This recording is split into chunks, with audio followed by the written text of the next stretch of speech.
Au menu de ce Weekly Tech, Netflix s'apprête à ouvrir des lieux en mode Disneyland sur des thématiques de ses séries. Puis il semble que la Nintendo Switch 2 fasse un sacrifice sur l'autonomie au profit des performances, suivi de scientifiques qui ont fait fabriquer un robot qui marche par une intelligence artificielle. Et enfin, avec la nouvelle fonctionnalité de Twitter, on se retrouve avec une quantité de pubs cachées indécente. Allez, le Weekly, c'est parti! Le géant du streaming vidéo Netflix a annoncé dans les colonnes de Bloomberg l'ouverture de ses premiers espaces de vente permanents en 2025, connus sous le nom de Netflix House. Préparez-vous pour une expérience immersive qui promet de révolutionner la façon dont nous interagissons avec nos séries préférées. Imaginez entrer dans un lieu où vous pouvez non seulement regarder vos séries préférées, mais aussi vivre une partie de leur univers. Un lieu où vous pouvez porter des vêtements inspirés de vos personnages préférés, savourer des plats à thème et même tenter votre chance pour une course d'obstacles inspirée par Squid Game. Bon, ça, c'est l'idée. Ces espaces offriront aussi un mélange de boutiques, de restaurants et d'expériences en direct. Selon Josh Simon, vice-président des produits de l'entreprise, ces espaces représentent un investissement massif dans la création de communautés de fans et dans la promotion de leurs programmes. Netflix a déjà fait les premiers pas dans ce domaine en proposant des expériences éphémères à ses fans en ouvrant plus de 40 pop-up stores dans 20 villes à travers le monde, dont Paris avec la boutique des Champs-Élysées lors de la sortie de la dernière saison de Stranger Things. Cependant, la Netflix House représente une étape importante pour l'entreprise. Contrairement aux pop-up stores, ces espaces seront permanents et ouvriront une gamme plus large d'activités. Les options de restauration varieront, allant de la restauration rapide au repas haut de gamme en passant par une sélection de desserts et de spiritueux. On est clairement sur la vision de Netflix en mode Disneyland.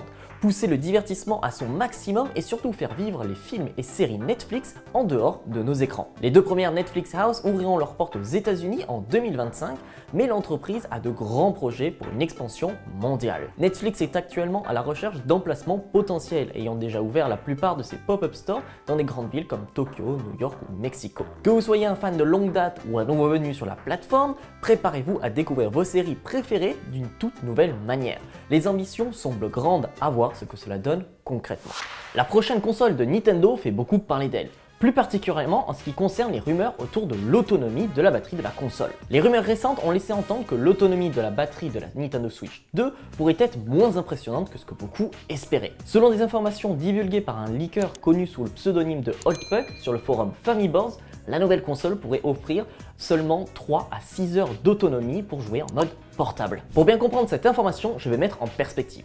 La première version de la Nintendo Switch, donc la V1, avait entre 2,5 et 6,5 heures, tandis que la deuxième version, la V2, améliorée, donnait une autonomie de 4,5 à 9 heures. Le dernier modèle, le modèle OLED, donne également entre 4,5 et 9 heures, exactement comme la V2. En même temps, c'est logique, c'est exactement les mêmes composants, sauf pour l'écran OLED qui n'a pas changé grand chose. Ainsi, si nous comparons ces chiffres à ceux de la présumée autonomie de la Nintendo Switch 2, il est clair que c'est une déception. Cependant, il est crucial de ne pas négliger le fait que la Nintendo Switch 2 est censée être beaucoup plus puissante et sera équipée du SoC Nvidia Jensen Orin soutenu par 12 Go de mémoire RAM. Cette caractéristique permettrait à la console de gérer des technologies telles que le DLSS ou le ray tracing pour une expérience de jeu plus riche et visuellement plus immersive. Et donc pas surprenant que l'augmentation considérable de la puissance de la console puisse entraîner une diminution de l'autonomie, car selon les dernières rumeurs, la batterie n'est pas censée avoir augmenté.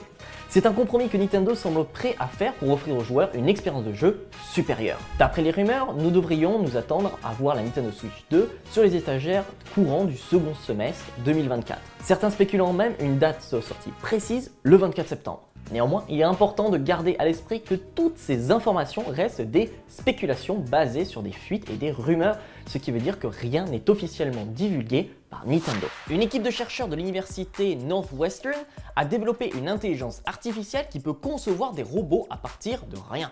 Oui, vous avez bien entendu, à partir de zéro. Ils ont présenté à cette IA un défi simple, créer un robot capable de marcher sur une surface plane. Une prouesse qui a pris des milliards d'années à la nature et que cette IA a réussi en seulement quelques secondes. 26 pour être précis. Ce qui est encore plus stupéfiant, c'est que cette IA n'a pas besoin d'un super ordinateur puissant ou d'énormes ensembles de données pour fonctionner. Elle opère sur un ordinateur personnel classique et conçoit des structures entièrement nouvelles à partir de rien. Le processus a commencé avec un simple bloc de la taille d'une savonnette. Puis l'IA a travaillé sur ce design, a corrigé ses erreurs et a modifié ce bloc pour améliorer sa structure. Après seulement 9 essais, elle a créé un robot capable de marcher à une vitesse d'environ la moitié d'une foulée humaine moyenne. Tout ce processus, du bloc immobile au robot marchant, après seulement 26 secondes. Mais l'étonnement ne s'arrête pas là. L'IA a découvert par elle-même que les jambes sont le meilleur moyen pour se déplacer sur Terre. Cependant, contrairement à la nature qui favorise la symétrie, l'IA a choisi une approche différente. Le robot final a 3 jambes, des nageoires sur le dos, une face plate et est criblé de trous. Les chercheurs ont ensuite transformé ce design en un vrai robot. Ils ont créé un moule en 3D de l'espace négatif autour du corps de celui-ci. Puis, ils l'ont rempli de silicone et l'ont laissé durcir.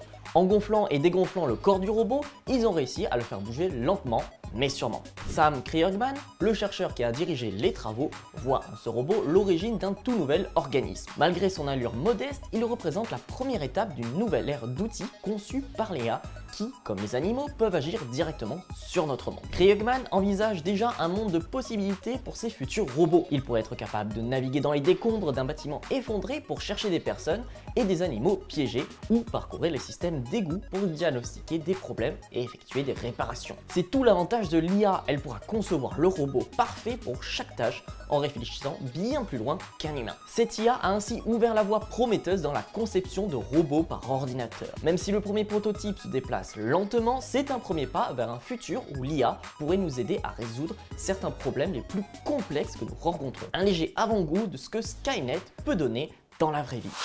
Bienvenue dans le monde magnifique de la publicité en ligne. En effet, X.com a changé ses règles et cela suscite des inquiétudes en raison de la nature énigmatique de certaines publicités.